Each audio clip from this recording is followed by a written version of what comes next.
የጭብጨባ የደስታ ፈንጠዝያ ጭብጨባ አይደለም፣ ይልቁንም በግፍ ለተገደሉ ወንድማቸው ፍትህ የሚጠይቅ ድምጽ እንጂ። ሽሮ ሜዳ ተወዳጅ ወጣቷን አጣች። ህዝቡም ነግበን የነበረችው እናትህን ያገኘው እስቲ እያትና ቀፋት ወይንሸት ልጅሽ ነው። አዎ ግን እንደ እናትና እንደ ልጅ እንደነፋፈቀ አይደለም ስትገናኙ ያየው። ሰበር ዜና ተሰምቷል። ዛሬ በግንቦት ልደታ ቀን ምንድነው የተፈጠረው? በዚህ ሰዓት የተሰማ አንድ መረጃ ልንገራችሁ። በአዲስ አበባ ታሪክ ተሰራ።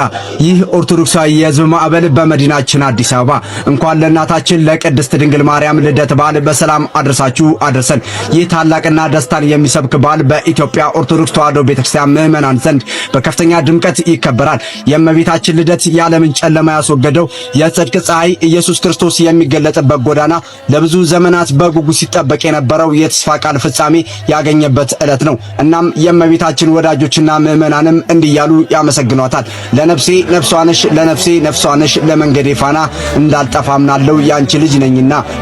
በቅድሚያ እንኳን አደረሳችሁ ማለት ፈልጋለሁ ለመላው የኦርቶዶክስ እምነት ተከታዮች። እንኳን ለእመቤታችን ለቅድስት ድንግል ማርያም እንግዲህ የልደት በዓሏ በሰላም አደረሳችሁ ማለት እፈልጋለሁ። ዛሬ እንግዲህ ግንቦት ልደታ በመላው ኢትዮጵያ እንግዲህ የእመቤታችን የቅድስት ድንግል ማርያም ልደቷን ታሳቢ በማድረግ እንግዲህ ቤተክርስቲያን አክብራ ውላለች። እንኳን አደረሳችሁ ማለት እፈልጋለሁ። እናንተም ኮሜንት ሴክሽን ላይ ገብታችሁ እንኳን አደረሳችሁ ብላችሁ ሐሳባችሁን ግለጹ ለማለት እወዳለሁ። ቤተሰቦች እንግዲህ በዛሬ ቪዲዮ እጅግ በሚያሳዝን ሁኔታ ሽሮ ሜዳ እንግዲህ በአንድ ወንድማችን ላይ የደረሰ ትልቅ አሳዛኝ ድርጊት ተፈጽሞበታል። በህግ አስከባሪ አካላት የደረሰበት ጥቃት እንግዲህ ህይወቱን እስከ ማጣት ድረስ ደርሷልና በርካታ ሰዎች በተቃውሞ አደባባይ ወጥተው እየተቃወሙ ድምጻቸውን እያሰሙ ይገኛሉ። እና በወንድማችን ድምጽ ለነሆነው እነሆ መተናል። እንዲሁም በተጨማሪ በኢቢኤስ ቴሌቪዥን ላይ ከባድ የሆነ ትችት ወይም ደግሞ የቀረው የቤተሰብ ግንኙነት ወይም ደግሞ ቤተሰቦችን በሚያገናኙበት ሰዓት ላይ የቤተሰቦቹ በመካከላቸው ያለው ሁኔታ እንግዲህ ሪአክሽናቸው እጅግ በጣም በርካቶችን አሳዝኗል። አስተዛዝቦናል። እሱንም አንድ ላይ የማከላችሁ ይሆናል። ተጨማሪ በርካታ መረጃዎችንም ይዤላችሁ መጥቻለሁ። አብራችሁን ቆዩ። ሰላም ጤና ይስጥልኝ ውድ ተመልካቾቼ፣ እኔ ምንቴ ነኝ። ቻናሉ ምንቴ ቲዩኒት ነው። እንደ ሁሉ ጊዜው ለእናንተ ወቅታዊ አዳዲስ መረጃ ይዘል ጉዳዮችን ይዤ ከተፍ ብዬ መጥቻለሁ። ከእናንተ የሚጠበቀው ለቻናሉ አዲስ የሆናችሁት ሰብስክራይብ በማድረግ የነን ቻናል ፋሚሊ መሆን እንዳረሱ፣ እንዲሁም ደግሞ ቪዲዮን ላይክ አድርጋችሁ ጀምሩ። ላይክ ማድረጋችሁ ስለሚጠቅመኝ ነው። ላይክ ማድረግ እንዳትረሱ። ላይክ በማድረግ ፍቅራችሁን ግለጹልኝ። እንዲሁም ደግሞ ይዣቸው የመጣኋቸው ቪዲዮዎች ላይ ሀሳብ አስተያየት የግል አመለካከቴን ገልጻለሁ። እናንተ ኮሜንት ሴክሽን ላይ ገብታችሁ ሀሳባችሁ በነጻነት እንድትገልጹ ከዚህ ጋር በትህትና ጠይቃችኋለሁ። ወደ ቪዲዮቹ እንሄዳለን። አብራችሁን ቆዩ።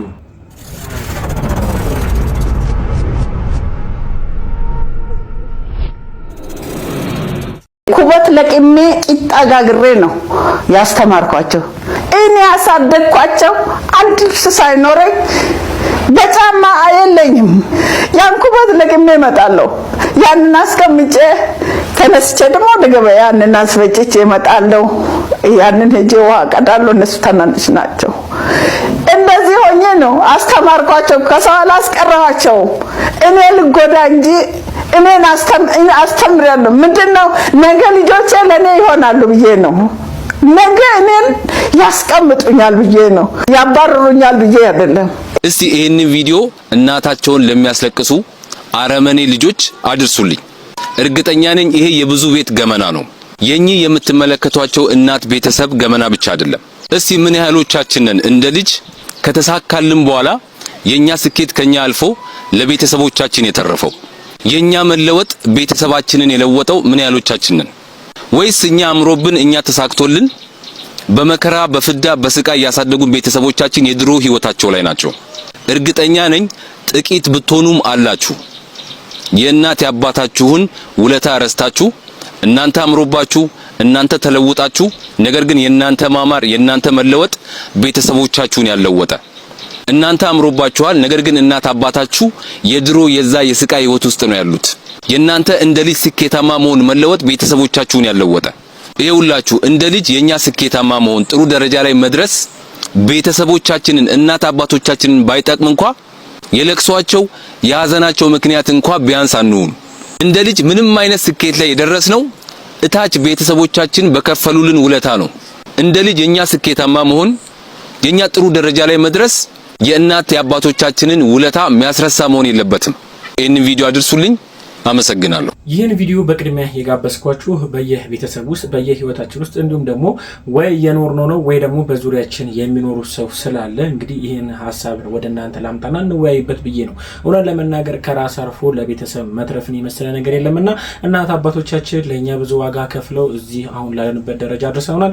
እኛም ደግሞ አሁን ላይ በደረስንባት በአቅማችን እንግዲህ ቤተሰቦቻችን እየደገፈን እየደጎምን ልንኖር ይገባልና በወንድማችን ሀሳብ ላይ ምን ትላላችሁ? እናንተስ በቤተሰባችሁ ውስጥ እንደዚህ አይነት ጉዳይ ከገጠማችሁ ሀሳባችሁን ኮሜንት ሴክሽን ላይ ግለጹልን፣ እንወያይበታለን። ወደ እናንተ አሳልፍኩት።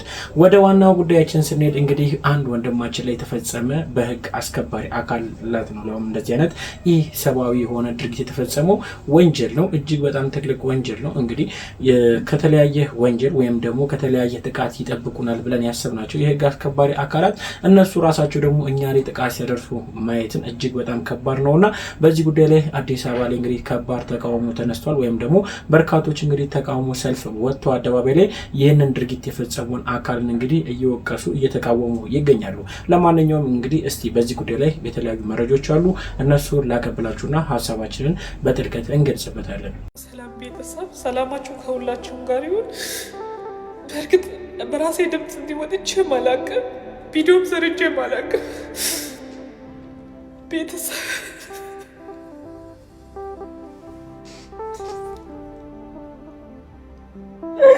በተቻለ መጠን እረጋለሁ ማለት እሞክራለሁ። ፍትህ ልጠይቅ ነው። ፍትህ በግፍ ለተገደለችው ለወንድሜ ፍትህ ጠይቃለሁ። በግፍ ለተጨናገፈችው ነፍስ ፍትህ ጠይቃለሁ። የሀገሬ ሕዝብ ፍትህ ጠይቃለን። ለወንድማችን ፍትህ፣ ለወንድሜ ፍትህ፣ ለለጋው ዕድሜው ፍትህ፣ ወርቶ ላልጠገበው ለለጋው ወንድሜ ፍትህ።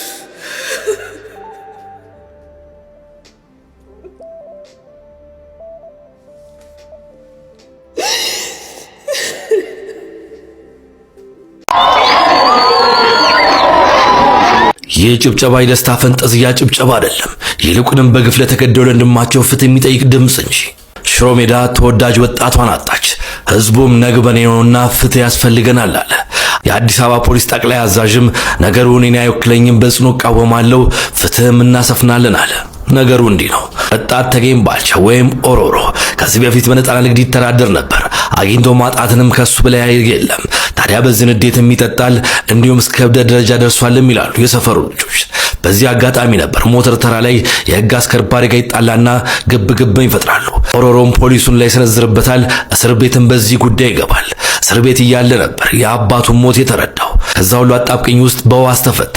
አባቱን መቅበር ባይችልም እርሙን እዛው ቀብር ቦታ ሄዶ አወጣ። እዚህ ቁጭት ላይ ያለ ከሁለት ሳምንት በኋላ እዛው ሞተር ተራ ሽሮ ሜዳ ጋር ለአንድ ጉዳይ ትፈልጋለህ ተብሎ ይወሰዳል። ፖሊስ ጣቢያ ከደረሰም በኋላ የአዲስ አበባ ፖሊስ እንዳስታወቀው ከሆነ ፖሊስ ጣቢያ አልገባም የሚል ግርግር ይፈጥራል። በዚህ ጊዜ ነበር ከዚህ በፊት ተጣልቶት የነበረው ፖሊስ ረዳት ሳጅን ቶማስ ተመቸው ያንን ቂብ አስቦ በክላሽንኮቭ 4 ቦታ ተኩሶ የገደለው።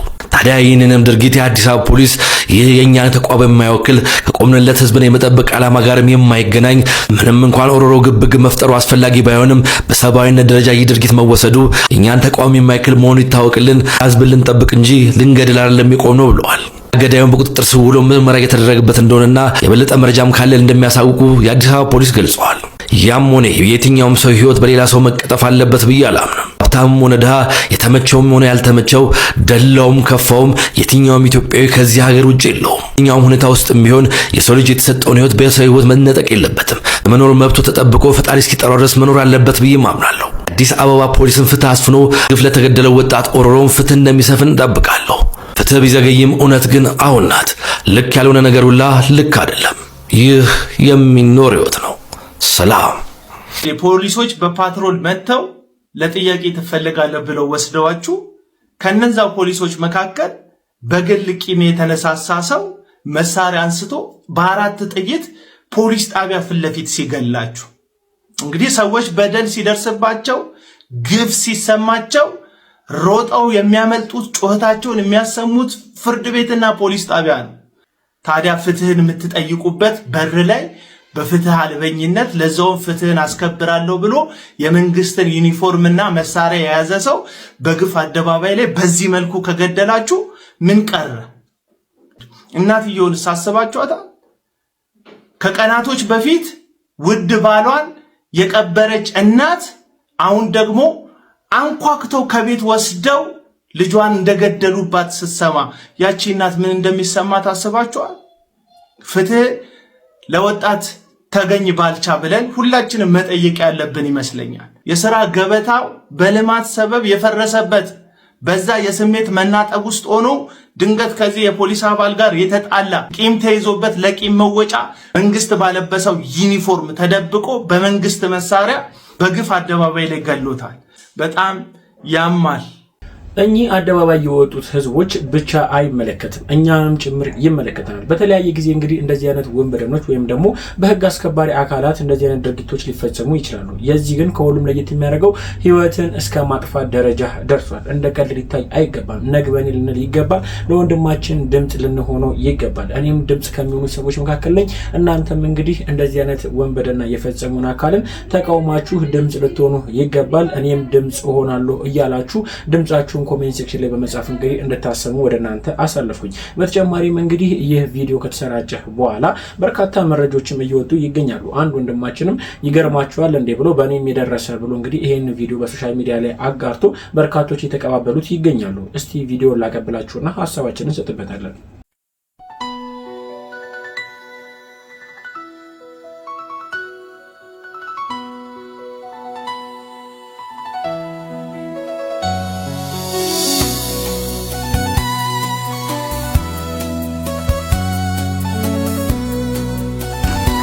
ሰላም በህግ አምላክ እንዳነካይ ሲባል እናውቃለን። ብዙዎቻችን በህግ አምላክ እንዳነካይ ማለት አንተ መንካታችን ህግ ጋር ወሰደኝና ህግ ይዳኘኛል፣ ህግ ሁሉ ነገር ያደርጋል፣ ካጠፋው የሚፈረድብኝና ቅጣቴን እቀበላለሁ ማለት ነው። አሁን ግን እየተመለከትን ያለው ቪዲዮ ህግ አስከባሪዎች አንድን ዜጋ እየደበደቡ ነው ያሉት። በጣም ማለት ነው። ድብደባው ደግሞ በኖርማል ቢሆን ጥፊ አለ። ጥፊ ራሱ ቀላል አለ። ይሄ ግን ፊትን በእርግጫ መማታት እንደ ዜጋ ልክ አይደለም። እኔ የተመለከትኩት ነገር ልክ አይደለምና ይሄን የሚያይ አካል እርምጃ ቢወስድ ባይ ነኝ እኔ። ወንድማችን ያጋራውን ቪዲዮ ተመርኩዞ በሱ ላይም ደግሞ ሐሳቡን አንድ ላይ አክሎ ገልጿል። እውነት ለመናገር ወንጀለኛ ብንሆን እንኳን መደብደብ የለብንም። ትክክለኛው መረጃ ይሄ ነው። ወንጀለኛ መደብደብ ሳይሆን ለሚመለከተው የህግ አካል አሳልፎ የህግ አካል ደግሞ ተቀብሎ ደግሞ እሱን እንግዲህ ለፍርድ በማቅረብ ተመጣጣኝ ቅጣት እንግዲህ በፍርድ ቤት በዳኛ በሚወሰንበት እንግዲህ በእንደዚህ አይነት መልኩ ነው ማለፍ ያለበት። ትክክለኛው መንገድ ይሄ ይመስለኛል። ከዚህ ጋር ተካትሎ እንግዲህ በርካቶች እንደዚህ አይነት በደል እየደረሰባቸው እንደሆነ እንግዲህ በኮሜንት ሴክሽን ላይ ድምጻቸውን ደጋግሞ እንግዲህ እያሰሙ ይገኛሉ። የጻፉትም ኮሜንትም እጅግ በጣም በርካታ ሰዎች ናቸው ይሄን ቪዲዮ እየተቀባበሉት ያሉት። እናንተስ እንደዚህ አይነት ገጠመኝ ገጥሟችኋል ወይ? ሐሳባችሁን ስጡበት። በተጨማሪም ደግሞ እንደዚህ አይነት ድርጊት የሚፈጽሙት ወይም ደግሞ የመጀመሪያውን ቪዲዮ በጋበዝኳችሁ በወንድማችን ላይ እስከ ሞት ድረስ ጥቃት ያደረሰው ድርጊት የፈጸሙ ፖሊስ የህግ አስከባሪ እንግዲህ ምን አይነት ቅጣት ሊቀጣ ይችላል? ከህግ አንጻር ይሄን ጉዳይስ እንዴት ልንመለከቱ ይገባል? ከህግ አንጻር በርካታ መረጃዎችን የምታቀብለን ጠበቃና የህግ አማካሪ ሰብለ አሰፋ እንግዲህ አንድ ቪዲዮ ሰርታለች። እሱን ላጋራችሁና ሐሳባችንን እንሰጥበታለን። በአዲስ አበባ ጉለሌ ክፍለ ከተማ ሽሮ ሜዳ ተብሎ በሚጠራው አካባቢ ወጣት ተገኝ ባልቻ ወይንም ኦሮሮ በፖሊስ አባል መገደሉን ተከትሎ የአካባቢው ነዋሪና በርካታ ሰዎችን አስቆጥቷል። በፖሊስ ባልታጠቀና ባልተገዳደረ ሰው ላይ የሚፈጸም ግድያ ምን አይነት የወንጀል ተጠያቂነት ሊያስከትል ይችላል? እንዲቆያችሁ ጠበቃ ሰብለ አሰፋ ነኝ። ይህ መረጃ ለብዙዎች እንዲደርስ ፕሊስ ኮፒ ሊንክ ሪፖስት አድርጉልኝ። እንግዲህ በትናንትናው ዕለት በዚህ በማህበራዊ ሚዲያ በሰፊው ሲተላለፍ የነበረውን አንድ ወጣት በፖሊስ ተገድሏል የሚል መረጃ እያየን ነበረ። ይህንን አስመልክቶ የአዲስ አበባ ፖሊስም በጉዳዩ ላይ ምርመራ እያደረገ መሆኑን ገልጿል። እንግዲህ የተለያያችሁ ሰዎች በዚህ ላይ ህጉ ምን ይላል ስሪልን ብላችሁኛል። ይሄ የተባለው ነገር ትክክል ከሆነና ያ ሟች ፖሊስ ወደ ጣቢያ ትፈልጋለህ ብሎ በሚጠራው ሰዓት ለመተባበር ዝግጁ በሆነበትና ምንም ባልተገዳደረበት ሁኔታ ምንም ደግሞ ኃይልም ፖሊስ ላይ ባልተጠቀመበት ሁኔታ ከሆነ ይሄ ተግባር የተፈጸመው ከየትኛውም ህግ አንጻር ተቀባይነት ያለው ሊሆን አይችልም። በተለይ ደግሞ ታስቦ እንደተባለው አስቀድሞ በነበረ ቅሬታ መነሻነት የተፈጸመ ግድያ ከሆነ ይሄ እንደ ከባድ የሰው መግደል ተወስዶ ከፍተኛ የወንጀል ቅጣት እስከ ሞት ድረስ ሊያስቀጣ የሚችል ነው።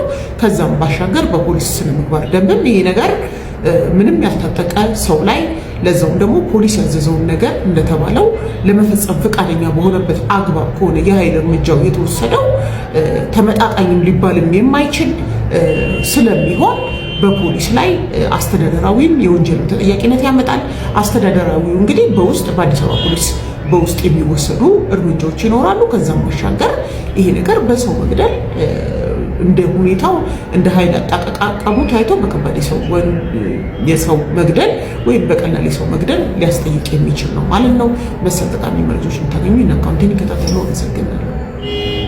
ጠበቃ ሰብለህ የገለጸችውን ሐሳብን ተመልክታችኋል። ይህ ጉዳይ ከህግ አንፃር ምን ሊመስል እንደሚችል ወይም ደግሞ ህግ ራሱ እንዴት ሊመለከተው እንደሚችል ምን ያህል ቅጣትስ ሊያስቀጣ እንደሚችል እንግዲህ አክላ አንድ ላይ ተናግራለች። እንደ ቀልድ አንመለከተውም። የሚመለከተው አካል እንግዲህ በዚህ ጉዳይ ላይ ጫፍ ድረስ ደርሶ ጥፋትን ያጠፋው ወይም ደግሞ ወንጀሉን የፈጸመው የህግ አስከባሪ አካል በፍርድ ቆሞ እስከምናይ ድረስ ዝም አንልምና ይህንም ደግሞ በቅርቡ ጊዜ አዲስ የሆነ መረጃ እንደምንሰማ በዚህ ጉዳይ ተስፋ አድርጋለሁ። እስከዛ ድረስ ግን ሁላችንም ድምጽ መሆን አለብን የሚል ሐሳብ ለእናንተ ሳልፍላችሁ እወዳለሁ።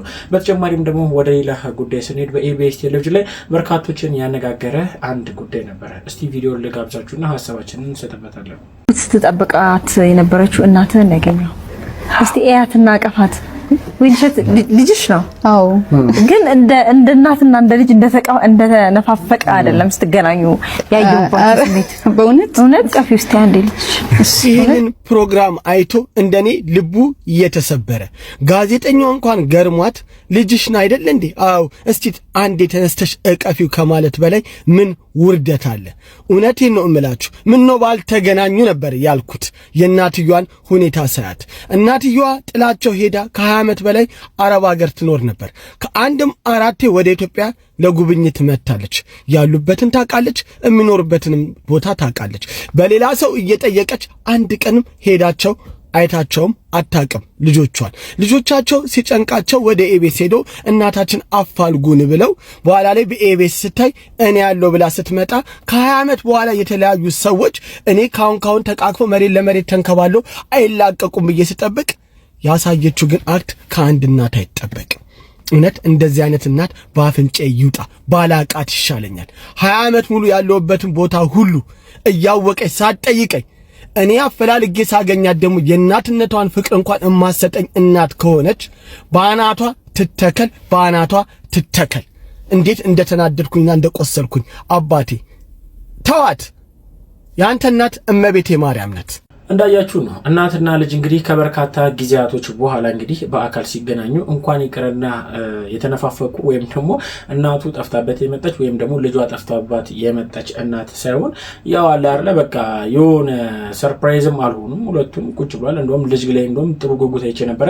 ከእናት ግን የማይጠበቅ ነውና በርካቶች በእናት ላይ ከባድ ትችት እያነሱባት ይገኛሉ። እናንተስ እንግዲህ በእናትና በልጅ መካከል የነበረውን ግንኙነትን እንዴት ተመለከታችሁት? ሐሳባችሁን ስጡበት። በተጨማሪም ደግሞ በሶሻል ሚዲያ ላይ የምናውቃት የተለያዩ መረጃዎችን እንግዲህ ለተመልካቾቿ የምታደርሰው ሊያ ሾው በሚል ስሟ የምትጠራው እንግዲህ ከባድ ክስ እየጠበቃት ይገኛል። ምንድነው? እስቲ መረጃውን ላቀብላችሁና ሐሳባችንን እንሰጥበታለን። ነገራችን ላይ ጋይስ ተንገራችሁ ሄዳችሁ ራሱ እዛ ሚርስቶፕ የሚባለው ቦታ ሄዳችሁ ራሱ ስታስወጡ ስምና ዝም ያላችሁ ሰዎች እንደምሳሙ ካለባችሁ እዛ ልጅ የሚወጣበት ቦታ ላይ ራሱ ያስጣጡ።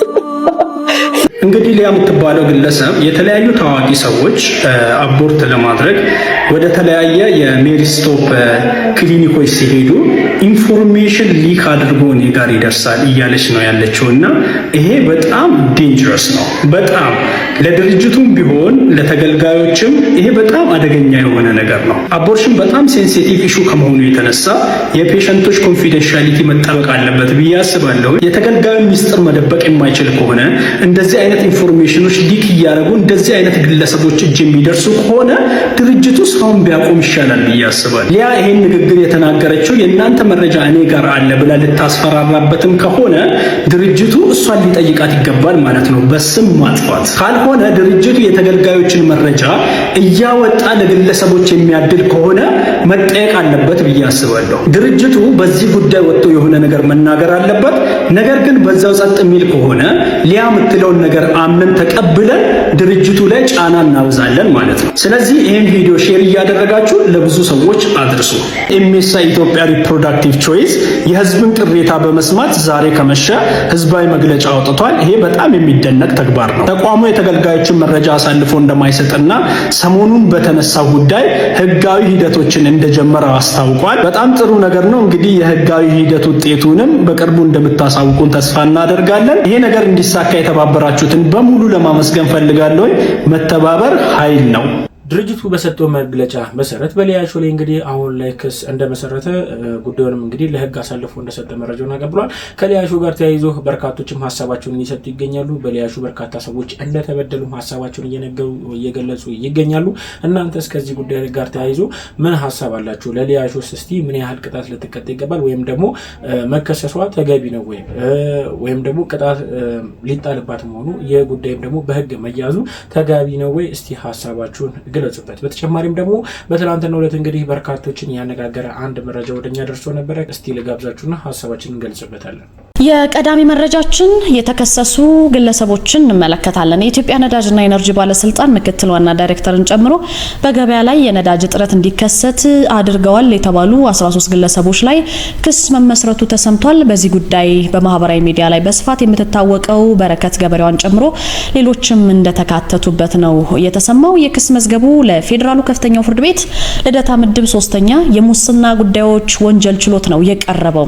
ተከሳሾቹ ግን እነማን ናቸው ሚለውን ስንመለከት አንደኛ አቶ ዲባራ ፉፋ የባለስልጣኑ ምክትል ዋና ዳይሬክተር፣ ሁለተኛ አቶ ሹማለም ብርሃኔ የኢትዮጵያ ነዳጅ አቅራቢ ድርጅት ዋና ዳይሬክተር፣ ሶስተኛ አቶ እስጢፋኖስ ጌትነት የነዳጅ አቅርቦትና ስርጭት ክትትል ባለሙያ፣ አራተኛ አቶ ይላቅ አወቀ፣ አምስተኛ አቶ አበላ ግዛው፣ ስድስተኛ አቶ ጌታቸው አሞኘ፣ ሰባተኛ ወይዘሮ በረከት ወርቁ ወይም በረከት ገበሬዋ፣ ስምንተኛ አቡሻ ያለገነት፣ ዘጠነኛ አቶ ይልቃሌኔ ሰው፣ አስረኛ የኛ ፔትሮሊየም ኃላፊነቱ የተወሰነ የግል ማህበር፣ 11ኛው አቶ አስማ ዓለም ምህረቱ፣ 12ኛ አቶ አባይነህ አወልና 13ኛ አቶ ብስራት አበባው ናቸው።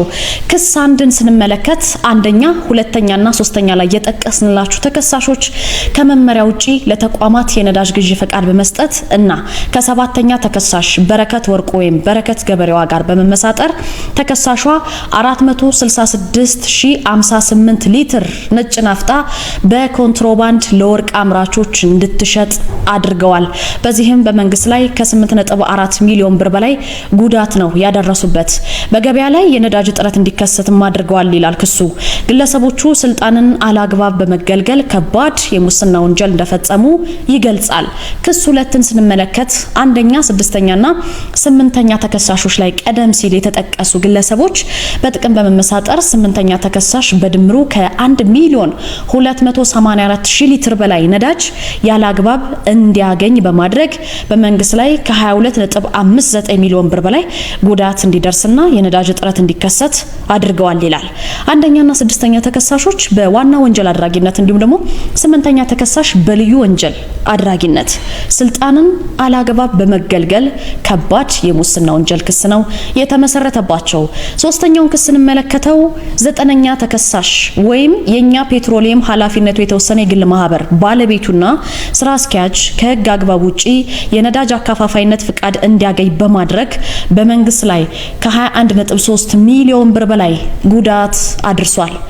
አንደኛ፣ አራተኛና አምስተኛ ተከሳሾች በዋና ወንጀል አድራጊነት እንዲሁም ዘጠነኛ ተከሳሽ በልዩ ወንጀል አድራጊነት በፈጸሙት ስልጣንን ያላግባብ መገልገል ከባድ የሙስና ወንጀል ነው የተከሰሰው። ክስ አራትን ስንመለከት 11ኛ፣ 12ኛና 13ኛ የመጨረሻ ተከሳሾች ናቸው። የነዳጅ ጭነትና ግዢ ሀገር አቀፍ የነዳጅ ሰንሰለት ስርዓትን በመጣስ በአጠቃላይ ከ1.9 ሚሊዮን ሊትር ነዳጅ መንግስት እንዳይቆጣጠረው አድርገዋል። መንግስት ድጎማ ያደረገበትን ነዳጅ ከጅቡቲ በመጫን 17.8 ሚሊዮን ብር በላይና በገንዘብ በማይገመት ጉዳት በማድረስ በዋና ወንጀል አድራጊነት የመንግስትን ስራ በማይመች አኳኋን በመምራት ከባድ የሙስና ወንጀል ክስ ተመስርቶባቸዋል ይላል ፍርድ ቤቱ። የክስ መቃወሚያ ለመስማት ለግንቦት 10 ቀጠሮ መያዙን የተገለጸው በረከት ገበሬዋና እንዲሁም ደግሞ ከሷ ጋር አንድ ላይ እንግዲህ 12 ሰዎች አንድ ላይ በክስ ቀርቧል። እንዲሁም ደግሞ በቁጥጥር ስር ውለዋል። የእስር ማስረጃ ወጥቶባቸዋል። ይህን ጉዳይ ተመልክቶ እንግዲህ በርካታ ገንዘብ ነው ማጭበርበር እንግዲህ ያደረጉት። ከዚህ ጋርም ሀሳባቸውን በርካቶች እየገለጹ ይገኛሉ።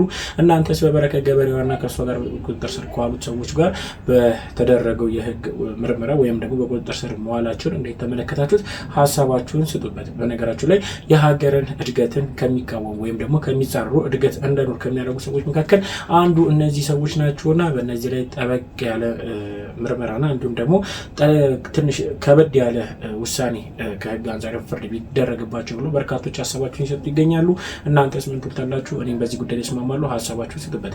በነገራችሁ ላይ ሶሻል ሚዲያ እንግዲህ በርካቶችን እያገናኘ በርካቶችንም እንግዲህ እያወዛገበ ይገኛል። በስተርጅና እንግዲህ ካልተጣላን ያሉት ኮሜዲያን ደረጀና እንዲሁም ደግሞ መኮንን ላቀ በፊልሚው ሜዳ ላይ ቡጢ ነሰናዘር ብለው ወደኛ መጥተዋል። እስቲ ቪዲዮ ልጋብዛችሁና ሀሳባችን እንሰጥበታለን።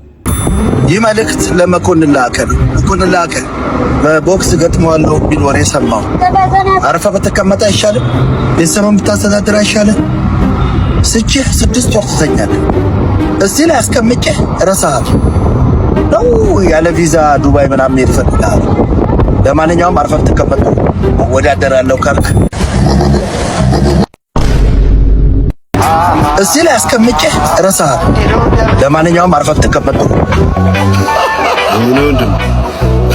እንግዲህ ሳልፈልግ ጠይቀኸኛል። አንተ ደግሞ የጠየቅከኝን የማሟላት ግዴታ አለብኝ። ስለዚህ ለዚህ ነው የምገጥመው እንጂ ከኔ ካንተ ጋር የመጣላት ፍላጎት ኖረኝ አይደለም። እዝታን እስከ ዛሬ ድረስ በዘፈን ነው አይደል የምታውቀው? አሁን ግን በቦክስ አንድ ምምልልህ ነገር ግን ከአንገት በላይ አለካ።